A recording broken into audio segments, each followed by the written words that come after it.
Welcome to Tulsa Talks, presented by Tulsa Regional Chamber. I'm your host, Tim Landis, on this very special episode with Eva Unterman, a Holocaust survivor and now a Tulsa Hall of Fame inductee. Hello, Eva. Tulsa Hall of Fame inductee. How does that feel?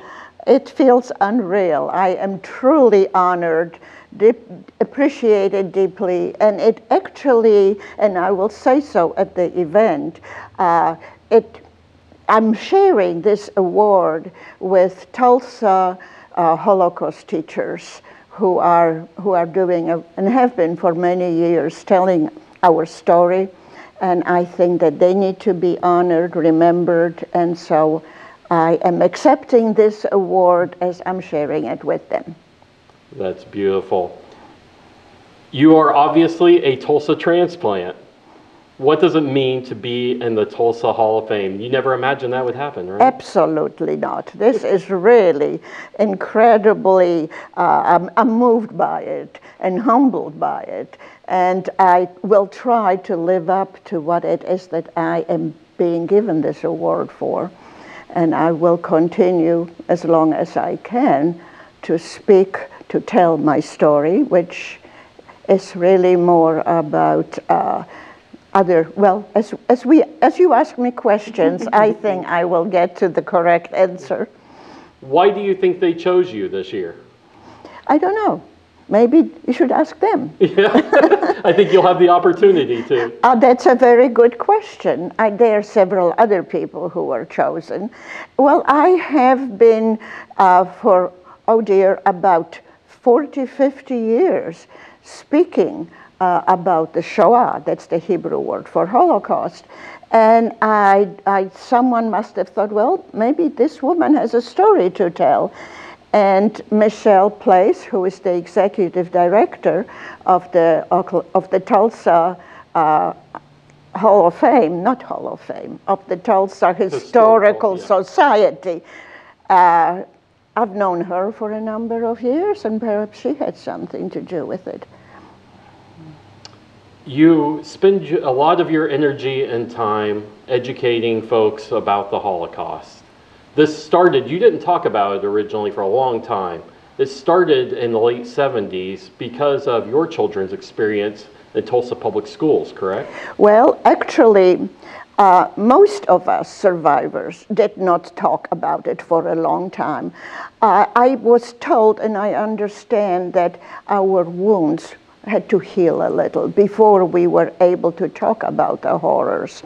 But it was in the late 70s when a teacher called me, a stranger, and asked me to speak to his school, to his students, about my experiences as a child. And I was never asked that before, and I actually resisted for a while, but he insisted.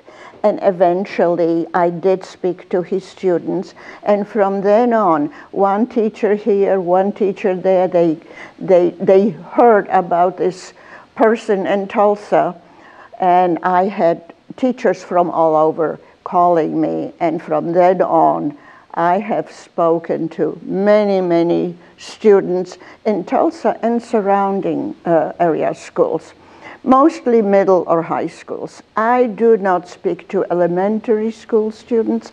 I don't think that young children need to be burdened by something like that, or for that matter, I didn't talk to my own kids when they were little, young.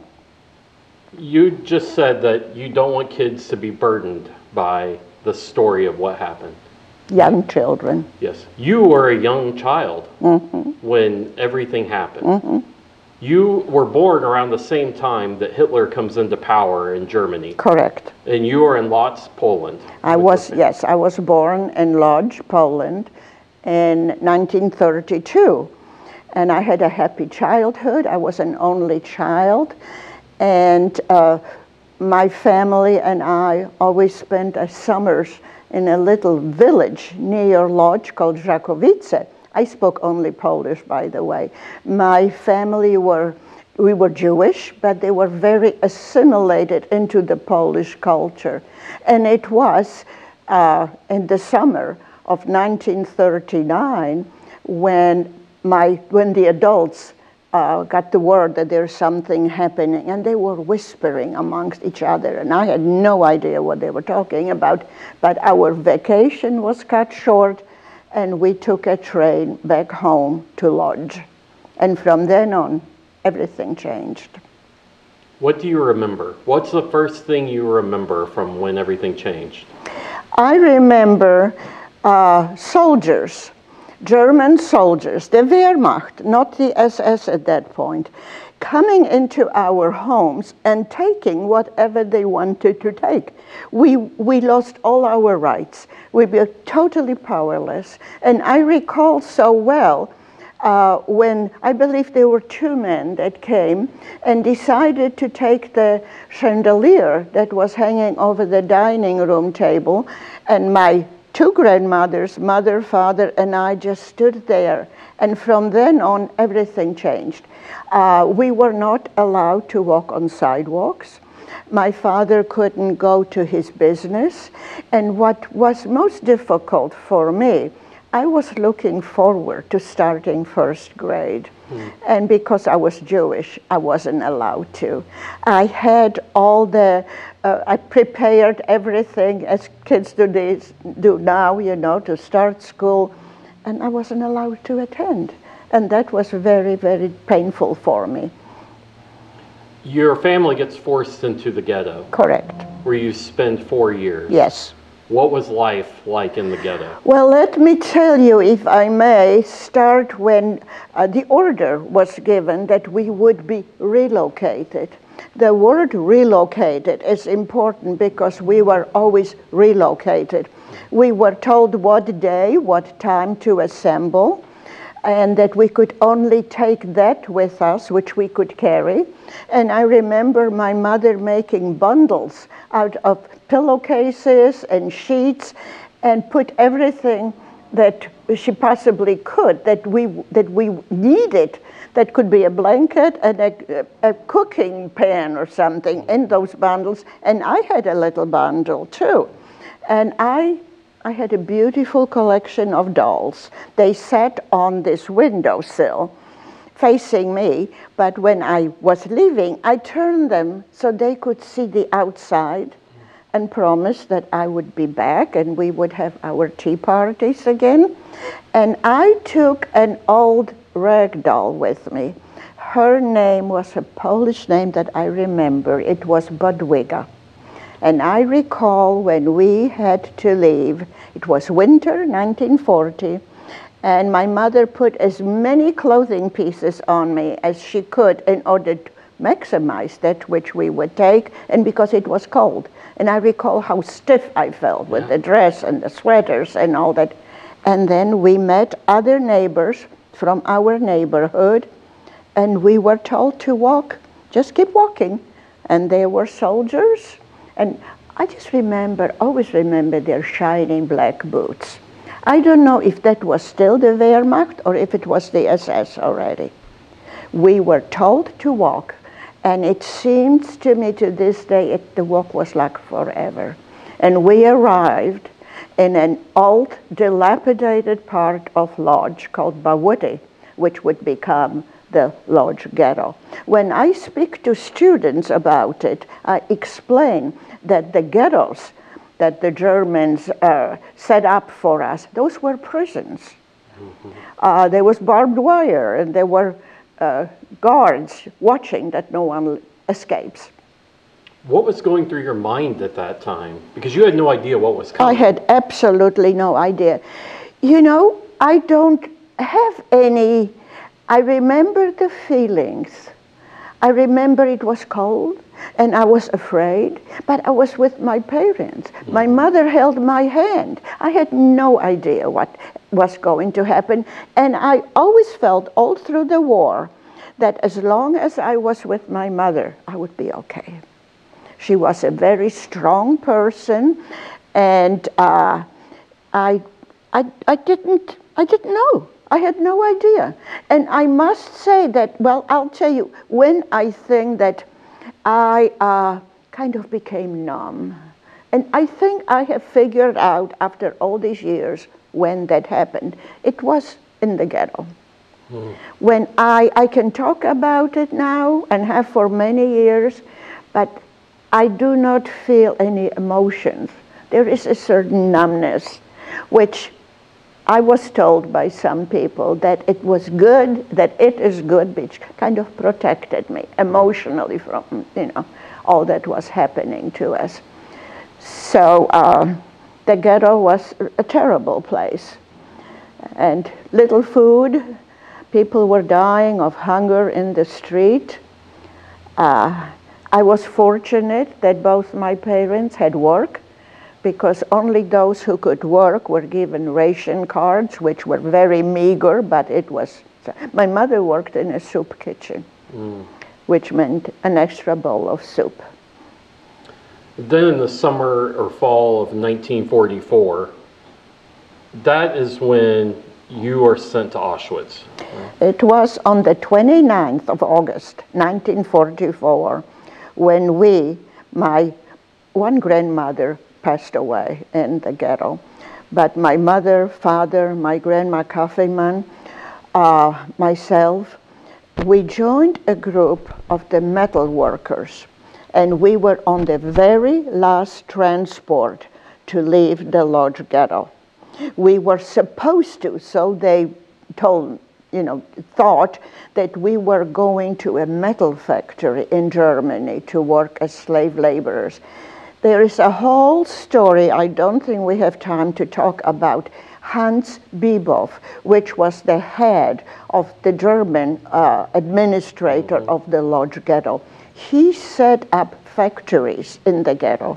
We were the last ghetto to be transported to concentration camps because we were used as slave laborers.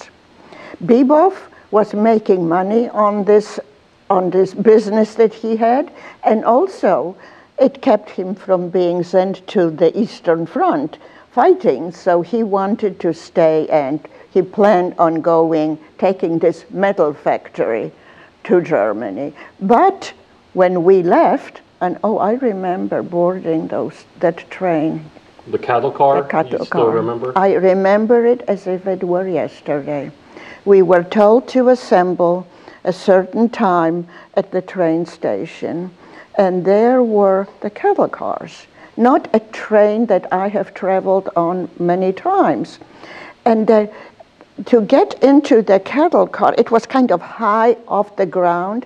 I recall my father lifting me and putting me in, and more people were pushed into the cattle car.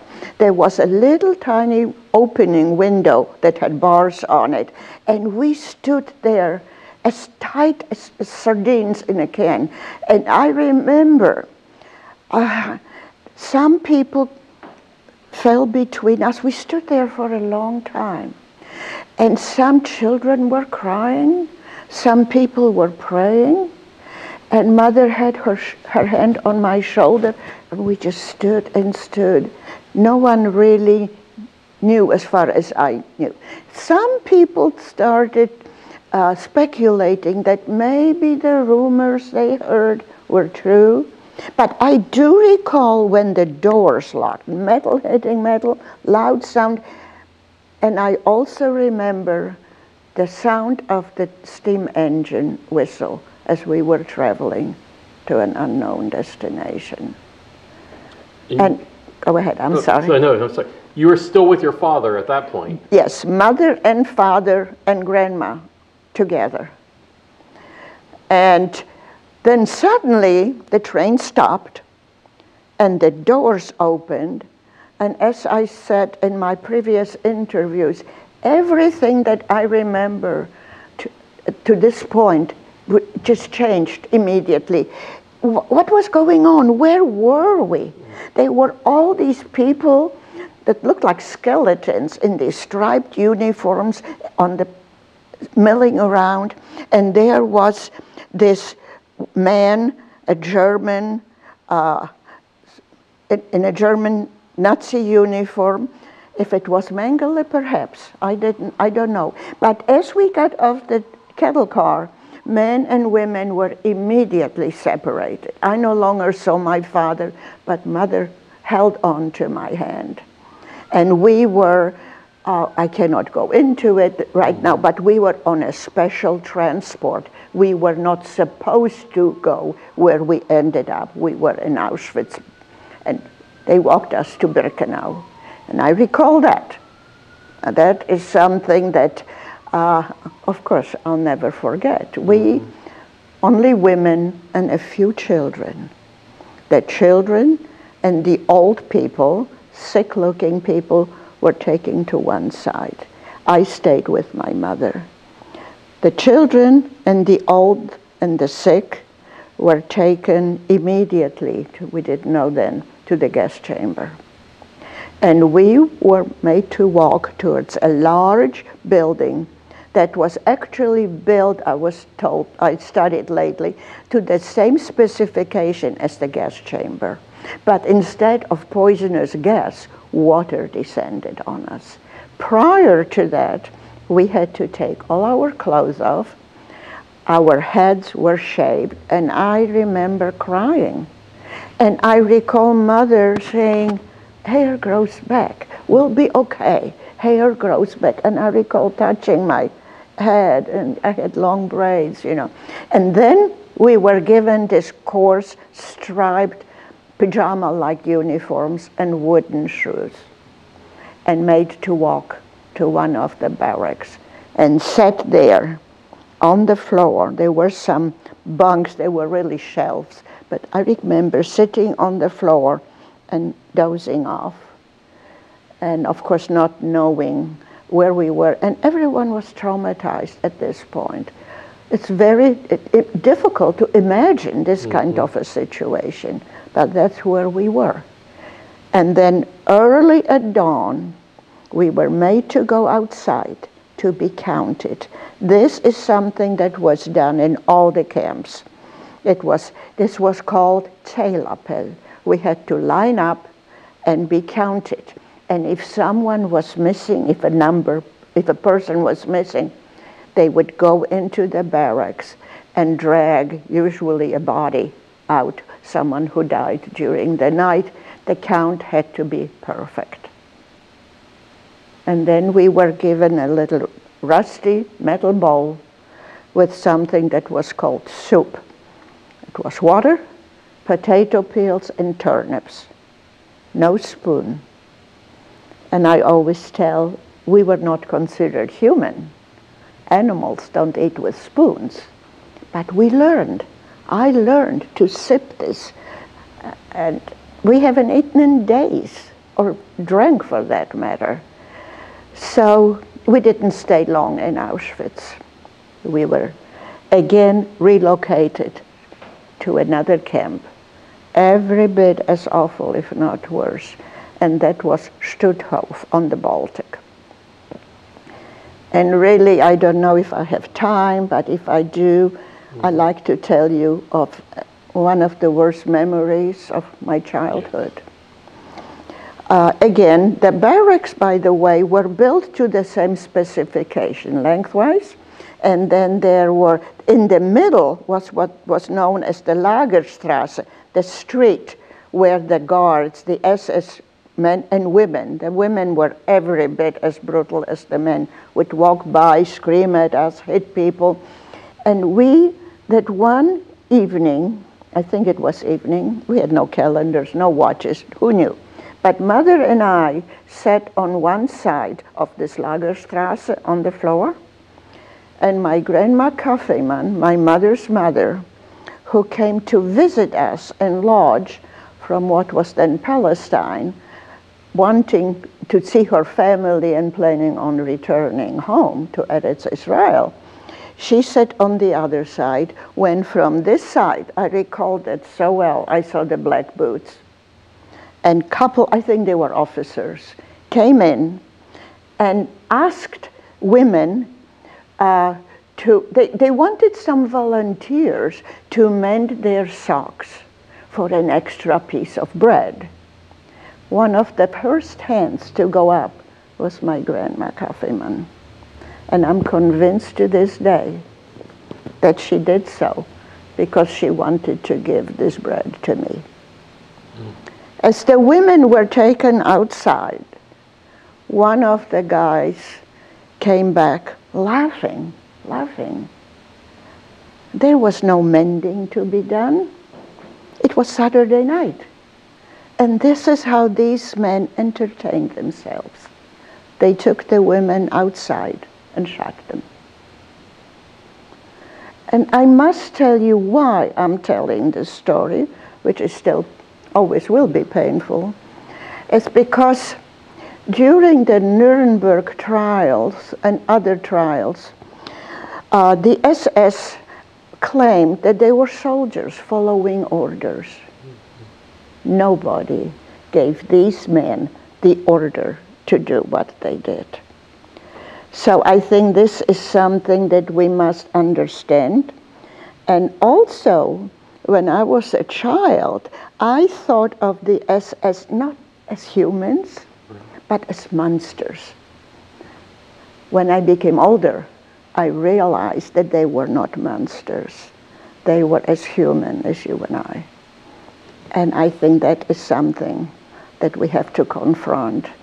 And somehow, I don't think one can explain it, but we certainly have to deal with it at some level. You mentioned the fact that you saw them as monsters and not humans. When you realized that they were humans, how did you confront that internally? How did you deal with that? I'm still dealing with it. How can we, humans, understand how people can treat others, how humans can treat other people that way? What is it? Why? Atrocities are happening now. Our slogan of never again, which this is what was known, never again, in different ways, in different forms, in different areas of the world, right now very close to Poland for that matter, people are killing others for no reason.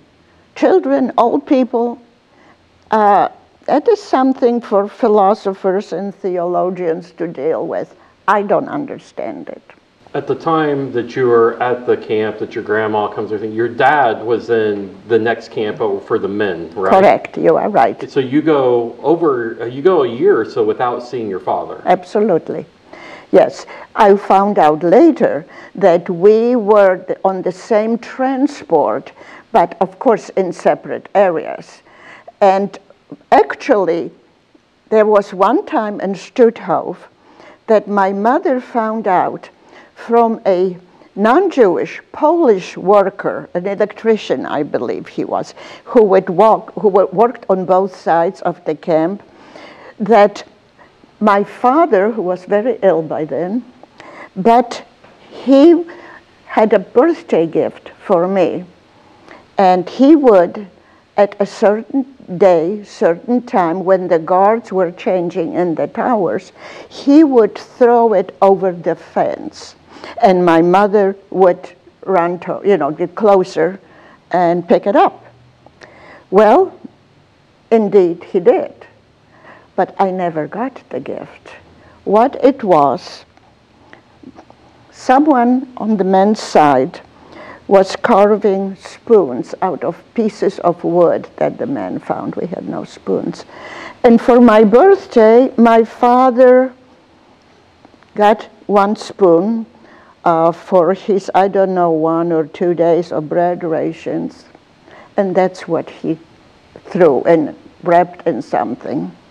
And when my mother ran towards closer to the fence, there was a guard who shot, thank goodness, missed her. But the word got around that they were looking for a woman who ran close to the fence, and she wore a scarf. I don't know, some piece of fabric that she got, she wore a scarf. And all the women in our barracks took off their scarves so that we were never found. So it's memories like this that are there. They still send chills down my spine. Yeah. But I think it is important to remember. I think it's very important to remember. Do you have any happy memories from your time there? It's as much of a nightmare as it was. Is there anything that stands out that? Well, this might sound so trivial, but when we were getting our daily soup, to know someone who was ladling the soup, and that person would go deep down into the kettle and bring up a whole piece of potato, that made our day. Everything was, about food, when a person is starving, and I don't mean missing a meal, but starving, that is what one thinks about and deals with it. Your body needs that nutrition. So as far as happy moments, that was it during those years.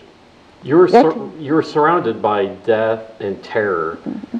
How did you keep going? You just do. If you're a daughter of Esther Wollman, you don't ask. You put one foot in front of the other and keep moving. And that is a lesson that I have learned then and continue to this day. Never giving up is what it's about. And that is what I stress with the students. They won't experience any horrors like we did, but everybody has difficult times in their lives. Mm-hmm. Do not give up. Keep going. Don't give up. That is very important, because that's what we had to do, and we did. Yes, and you had to on the death march. Oh, that's a whole other horrible story. Right. And I will just briefly tell you that after Stutthof, we were indeed moved to what we were originally told we would be, to a metal factory in Germany, in the city of Dresden. And those of you who study history know that Dresden was the most bombed city with conventional weapons in World War II. We worked in that metal factory. The factory was in the basement. The sleeping quarters were upstairs. And it was in February 1945 that a British and American bombed city of Dresden. It was one of the worst bombing. Mm-hmm. And we worked, Mother and I, in the basement. I was sorting bullets on a conveyor belt. My mother was working on some machine when suddenly there was fire all over, everywhere. But we were lucky because we were downstairs. Those people who were in the sleeping quarters died. And the SS that was still guarding us never lost sight of us. You know, we were more important for them to guard us than save their own lives. Eventually, they got us all outside. The cities were burning, everything, and the fire created this windstorm. I remember I was holding my hand over my eyes as we were walking through the burning streets, and then marched us to an open area outside the city from which we watched what was happening.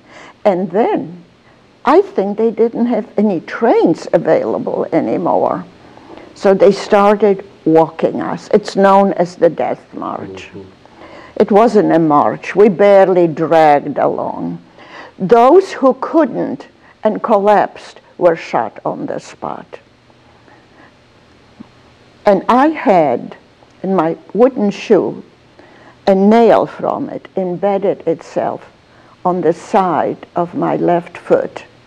And Mother pleaded with the woman guard to let us stop for a minute so she could take that nail out of my foot. The answer was 9, and you didn't ask twice. So Mother dragged me along until in the evening we came where we spent the night at an open soccer stadium. We sat there picking lice from each other and crushing them with our fingernails.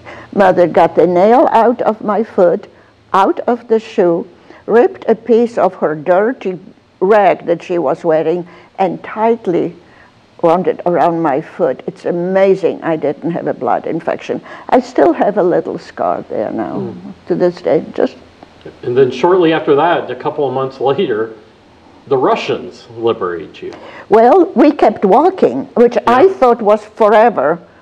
It was actually 11 days and nights. And we arrived at a place that I I urge everyone to study about it.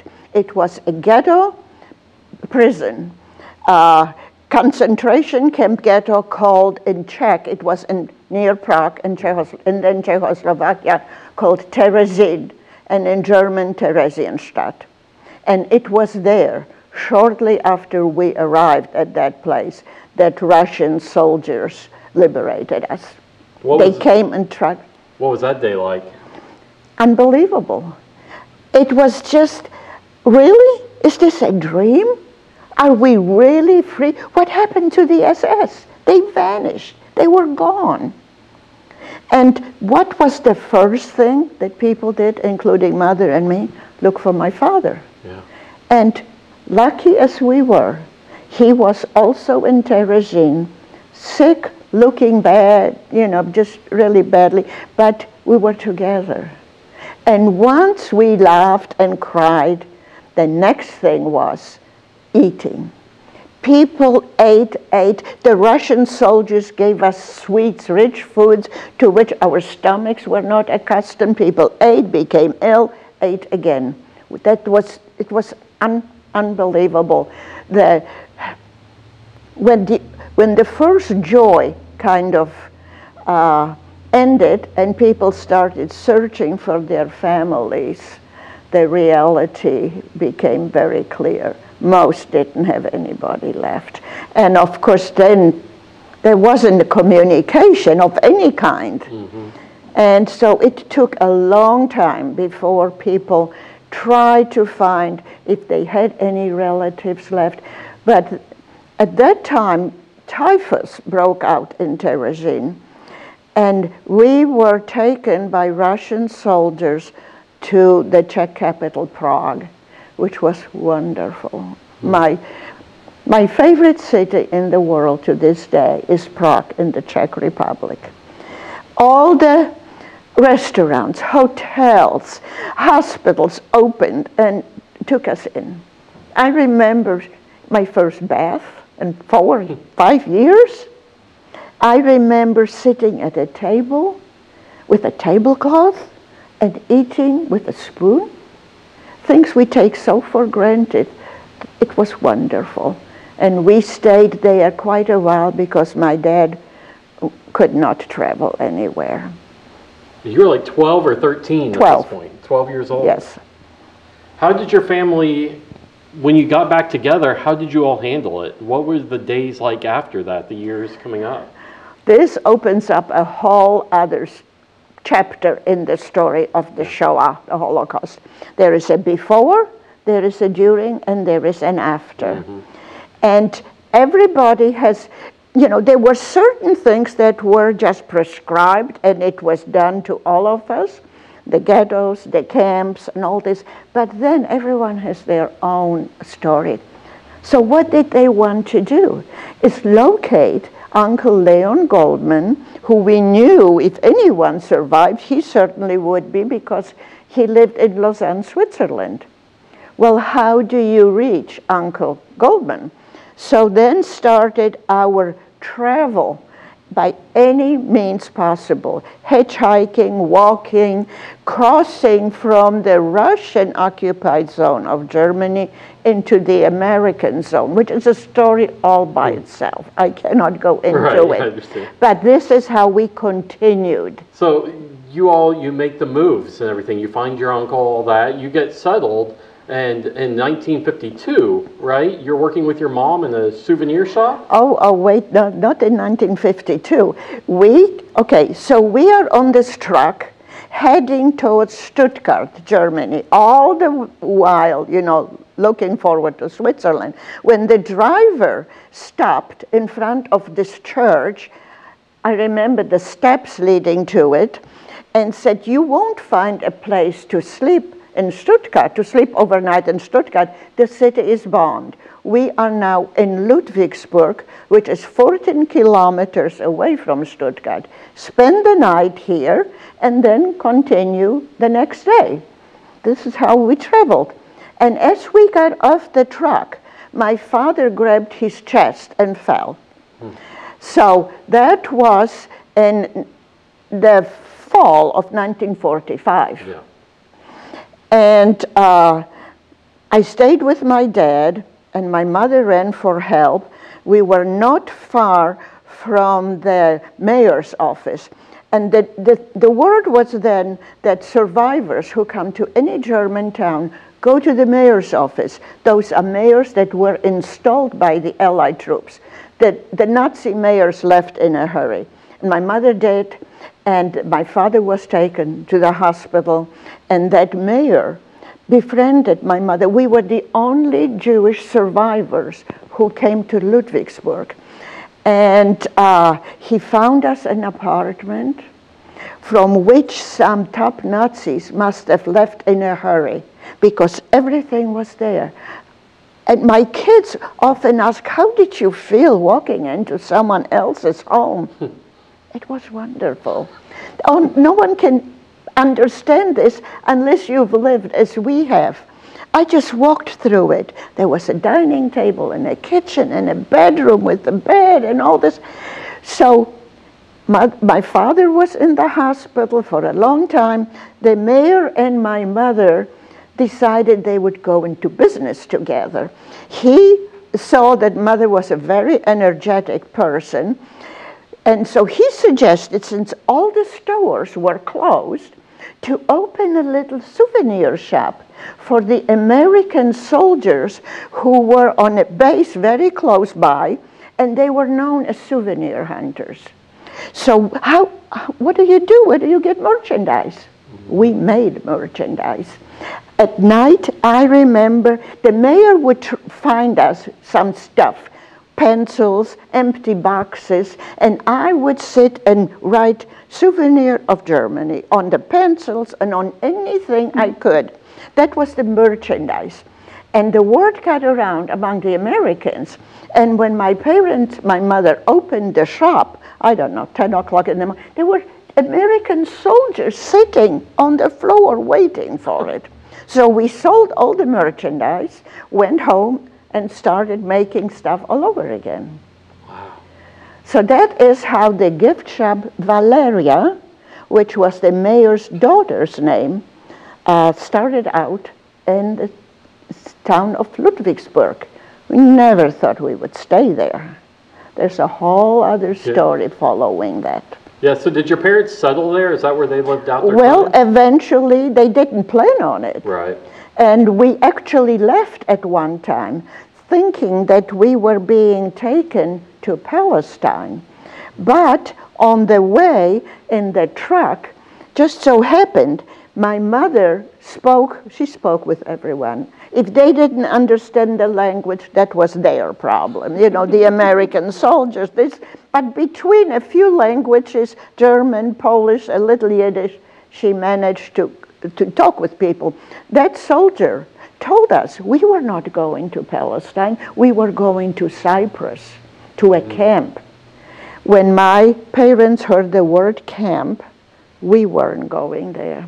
So the truck left without us, and we were in Munich and took the first train available to go back to Ludwigsburg, back to Mr. Böhringer, back to the Anlagenstrasse apartment.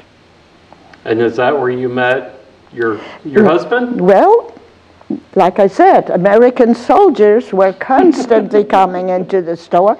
Now, mind you, I was 12, but I never attended school. Now, what do? I speak Polish, I'm in Germany, but they didn't know what to do with me. So they actually eventually put me with my own age group, and I had private lessons, but I picked up. I picked up German and English, which we had to, you know. And I was in school, but I was helping my parents in the shop. And I wasn't there when Mother told the story. This one soldier came in, had an open shirt, and Mother saw that he wore a mezuzah. You know what a mezuzah is? It's on all the doors in Jewish homes and apartments and buildings. It's little like this, and it has the 10 Commandments in a scroll written on it. And so it comes as people wear it, and it's usually on doors.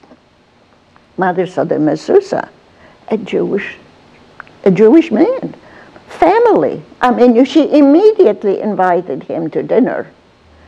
And we met, and that happened to be Eva Unterman, and eventually we were married in Toronto, Canada, and there other stories come after that.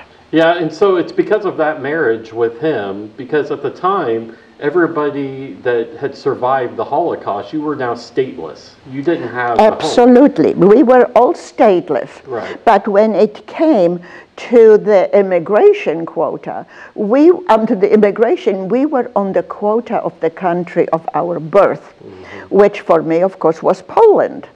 Well, I would be probably still waiting. But my husband had family in Toronto, Canada. And I went to by the way, Herb returned back home. He just served his time, came back home. So we were corresponding.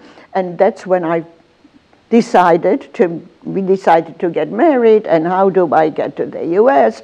So I went to the Canadian consulate, and as I waited there to speak with someone, there were posters on the walls.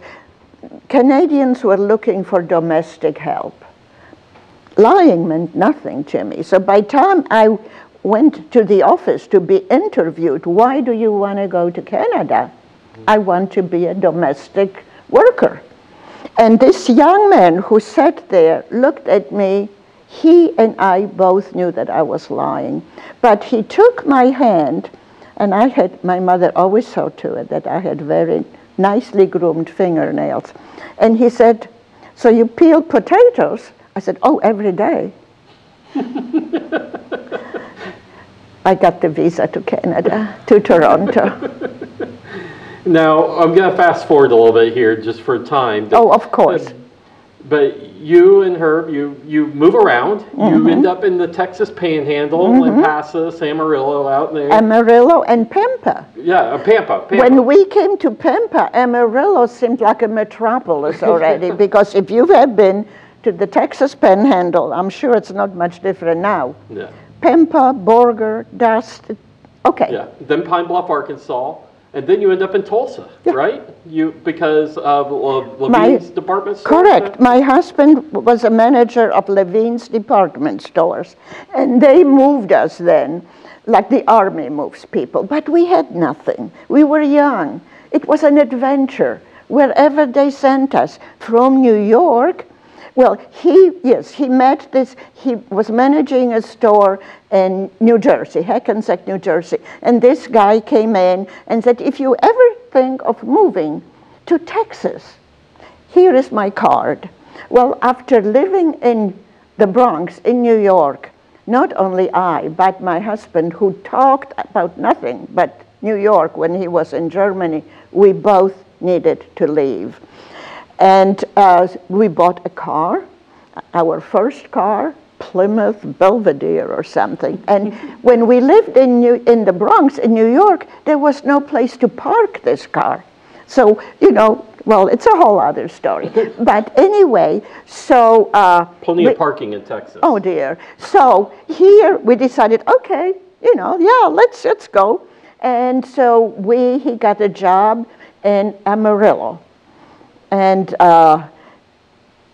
it was a whole different world again. People often ask me, my son asked me several times, what do you do? How do you get adjusted?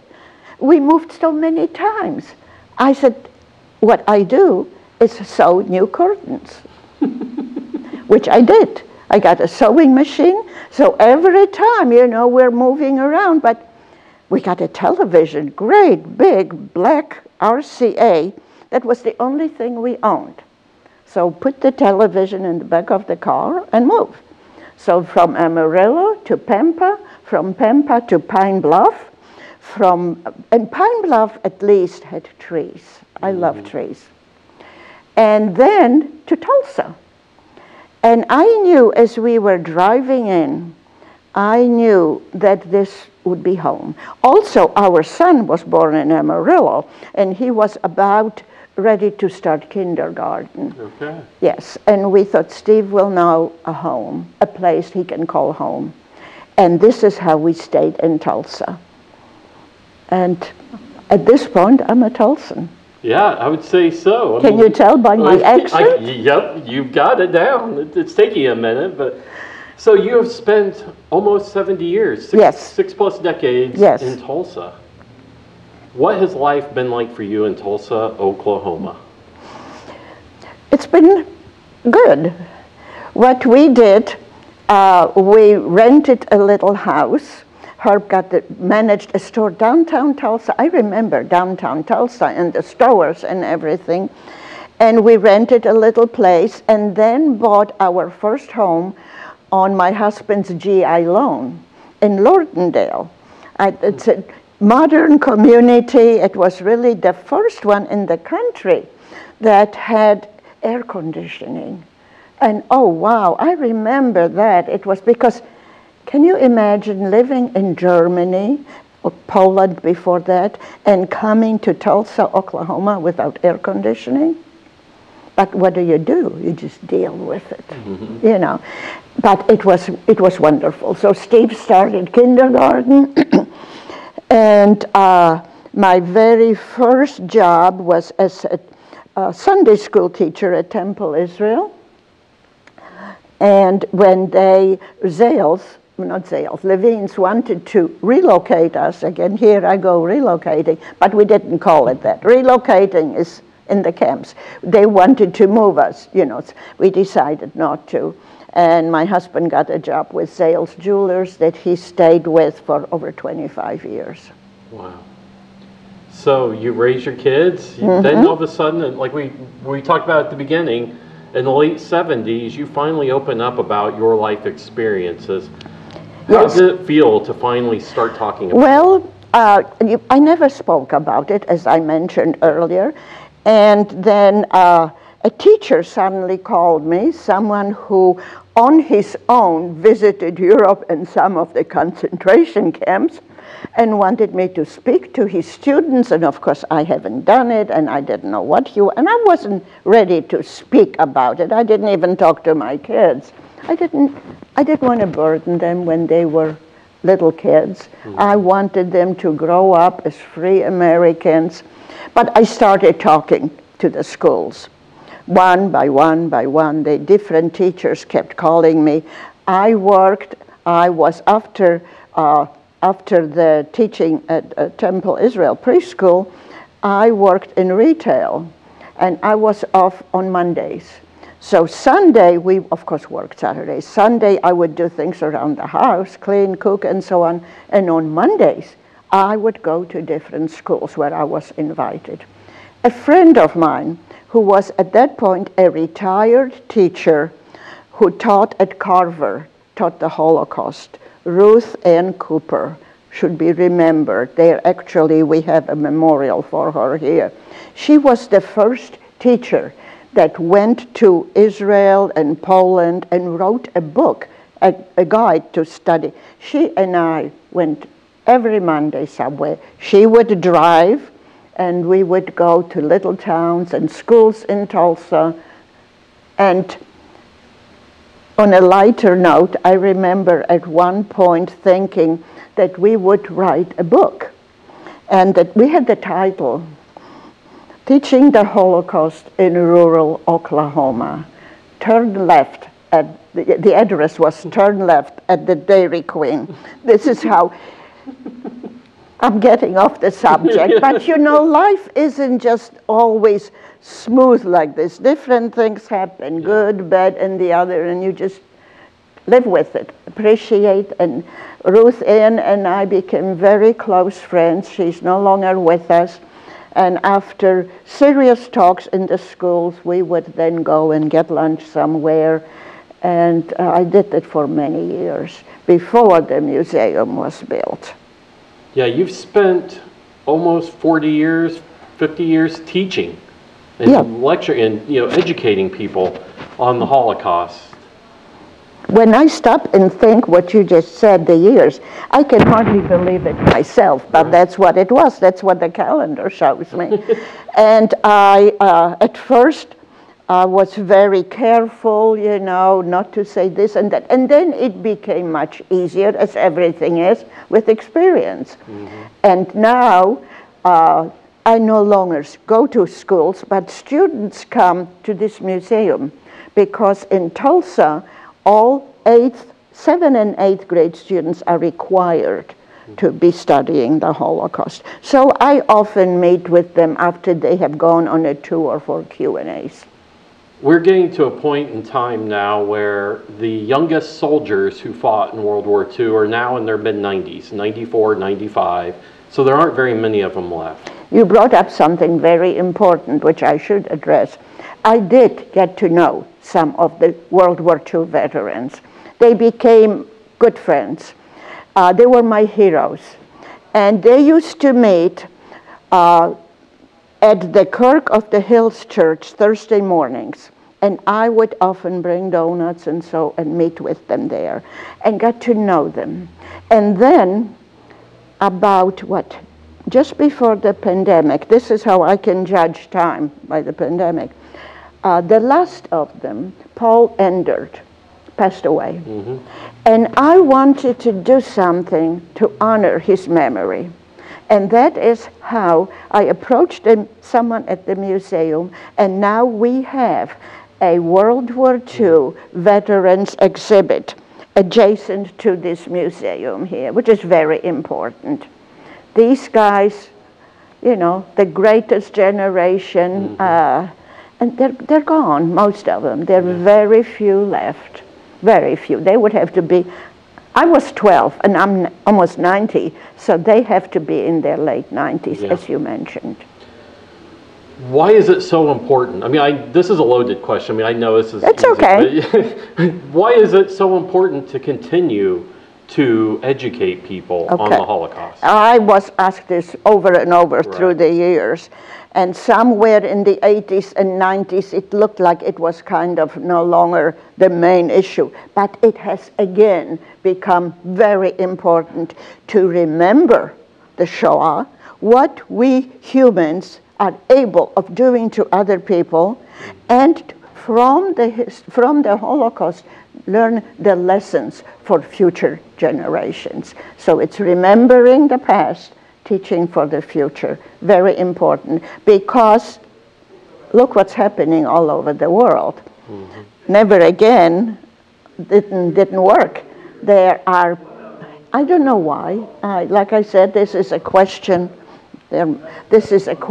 for others who study human history, but we have, to my knowledge, from the very start that we humans emerged from the caves, we've been killing each other.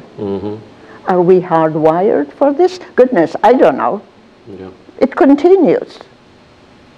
So what can I do other than try to impress the young people to see the world and their lives in a different light? We are on this planet of ours, we're all humans. We're all the same. Not only do we have to respect each other, we have to get to know each other. That's very important. And I have tried to do that through my own life here. We have to get to know the other person, not as a group, and have this one does these prejudices that have hung in there for all those years, because basically we are all the same. We have families, we bleed if we puncture our skin, we love, we mourn, we have children. Life goes on in a different way. And now with this instant communication, it's just amazing that which people would read, you know, long time after it happened, it is now, we can watch it in real time. So I think it's very important to continue teaching the lessons of the Shoah. Anti-Semitism didn't start with Hitler or World War II. It goes back thousands of years. The Catholic Church, the Crusades, they not only wanted to eliminate the Muslims, but also the Jews. Correct. We have seen this throughout history. It feels like in the last 5, 6 years, 7 years, that not just in America, but even in Europe, we are seeing the possible rise of fascism again. What do you Thank you, first of all, for being so well informed. I really appreciate speaking with you. Yes, it is happening. And that is another reason why we have to show what, see, it all starts with words. It all starts, way before there are any people with guns in the streets, it starts with words, with propaganda. And we must address that. I think that's so important, and it is now recognized, and I will plug this PBS show that's coming up this next Sunday. Well, it may not be, this might be written afterwards, correct, yes, but I think, you know, of course I'm going to be watching it, the U.S. and the Holocaust, a Ken Burns special that will shed some light on it. There is always more to find out. Yes, we have been the victims, not only the Jews, but we, during Hitler time, there were the Gypsies and Jehovah's Witnesses, homosexuals, but we Jews were the major enemy of the mighty Third Reich. We children. You see, I survived as a child. 1.5 million Jewish boys and girls were murdered during the Holocaust. It is my obligation to speak about and remember them. As long as I possibly can, I will do that. Why do you think it still exists? Why do you think anti-Semitism is still a thing?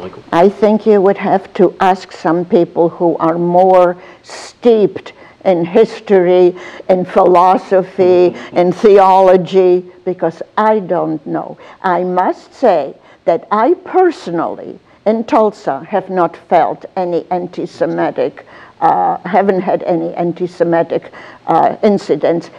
However, years ago, I did get a letter from the White Aryan Resistance group in Catoosa. That's many years ago. And telling me that I should go back where I came from, and what Hitler didn't finish, they would. You know, there are some people who just, they hate. I don't know what prompts them to, you know, how did they grow up? What is it? Why?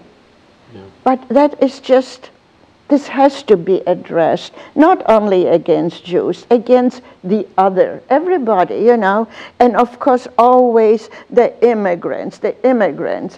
My God, all Americans except the native Indians are immigrants from somewhere. That's what this country is about, and that's what makes it so great. It is often known as a melting pot, but I heard or read a while ago, in my opinion, a better description. We are like an orchestra. Everybody plays a different instrument, and we make beautiful music together. Are you optimistic about the future? How do you feel about what's to come? I have to be optimistic. I have grandchildren. My major concern is the climate, our environment. That is a whole other thing. Yeah. So here, nature, it's, you know, making it difficult for us.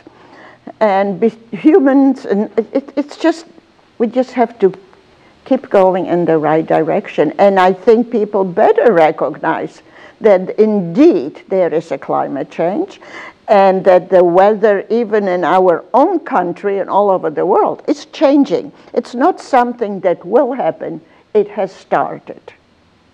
How it will go on, I certainly don't know, but we must take responsibility. And the average person cannot, you know, change the whole thing, but we can each do a little something. And I have been very much involved with that. And I started a little group called Reuse. Let's reuse things. Let's stop throwing things away.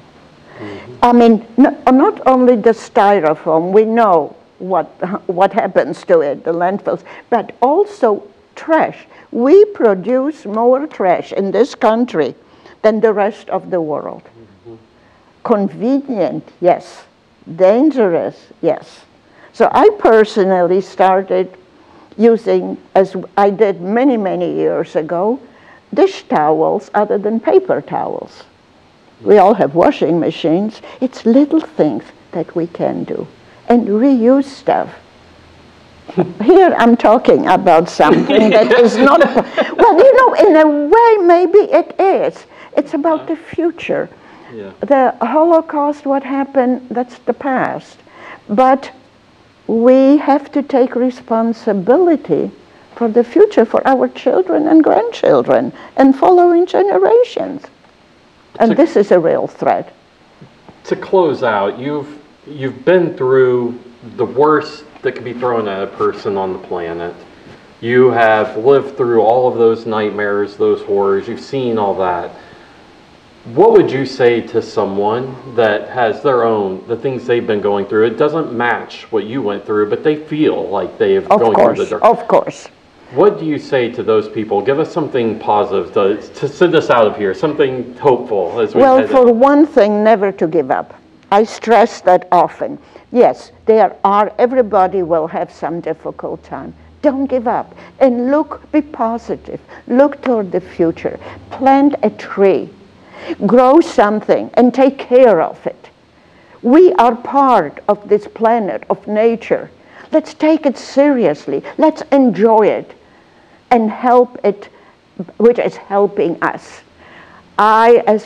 One of the reasons why we stayed in Tulsa, green country, is because I love trees. And that is a whole incredibly important to study that. Why trees? What do we get? Why do humans need trees? Go and study it. It's out there. Yeah. Join up with trees, you know. We have to build. We cannot just, again, I repeat myself, remember the past, yes, but teach for the future. We must be positive. Otherwise, I don't know how we can live and enjoy life. And we have to enjoy. I never throw away any leftovers. I still have that. And when I'm in a restaurant and see how people leave half of their food on the plates, hey, take a container with you. Mm-hmm. Take it home in a reuse. Yeah. I keep stressing that. I know people are tired of hearing me say this. Here comes the woman. She's either talking about the Holocaust or about the climate, you know. They cross the street to be away from me. But I won't stop talking about either. You and I have something in common. I am glad. I appreciate the questions you ask. I know that at the start I kind of stumbled and didn't really speak well, but then the memory took over, yes, and I think we did okay. Well, I thank you so much for this conversation. I mean, I could really talk to you for days on end about this stuff and the importance, and I know that, you know, we don't have enough time in the day to talk about all of it, but what we got is very important, and I am very appreciative of all that you've done and all that you continue to do for our community, and you are more than worthy of your spot in the Tulsa Hall of Fame. Well, I appreciate it very much. I appreciate this interview and Tulsa people, and I am looking forward to reading about this, leaving out all the early stuff, and I hope we'll continue the conversation, you know, anytime. Yeah. And I'll give you my email address, because that is what I do best, is by email. And I Google things. I mean, whoever thought that we would have that technology like that? It's amazing, totally amazing. Yeah. So we have to use it, and I certainly am learning and doing it with people actually all over the world. I have attended some workshops and seminars, different part of this country, and in the Czech Republic, and all this, and I stay in touch with people. You won't be able to get rid of me. I'm okay with that. Thank you so much. Thank you.